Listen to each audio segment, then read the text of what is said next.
Hello, boys and girls. We're going to read a story called The Night Before Thanksgiving. Technically, Wednesday will be the night before Thanksgiving, but we don't have any school that day, so I'm going to go ahead and read this today.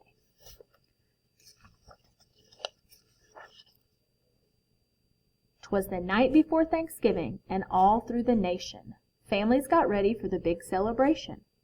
At our house my mom baked 3 kinds of pies, pecan and pumpkin and apple surprise. That night we were nestled all snug in our beds, while visions of turkey legs danced in our heads. The very next morning, Thanksgiving, yippee! We got up and watched the parade on TV. Relatives arrived from near and far, by taxi and airplane, by train and by car.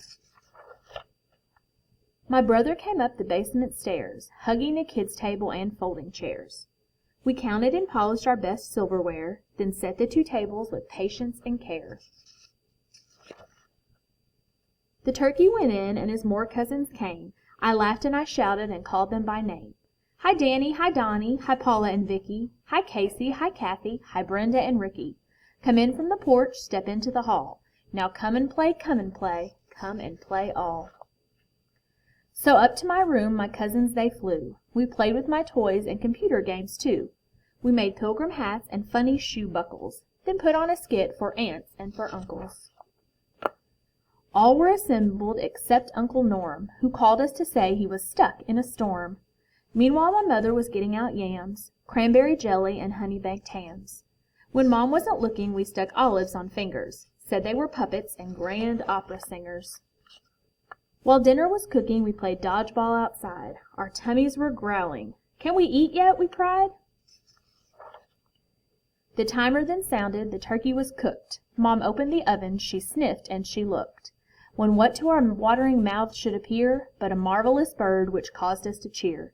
Its skin, oh so golden, the drumstick so juicy, the stuffing was fluffy, thanks to my Aunt Lucy. Dad slid out the bird, it weighed 30 pounds. He turned and he tripped over one of our hounds. Up in the air the turkey did fly, over the string beans and straight for a pie.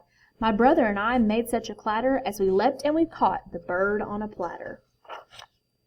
"All right," said Grandpa, "get on with the carving. Can't you see that these people are starving?"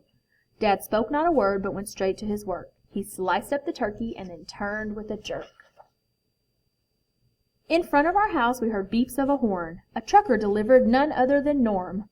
With a wink of his eye and a twist of his head, "The party can start, I made it," Norm said. We all took our places, the food smelled so great. We started to dig in, but Dad said to wait. "We'll thank for that everyone is together this year, in our home and our hearts where we hold you so dear." We ate and we ate, yet last but not least, the very next day was a leftovers feast. I hope you all have a very happy Thanksgiving.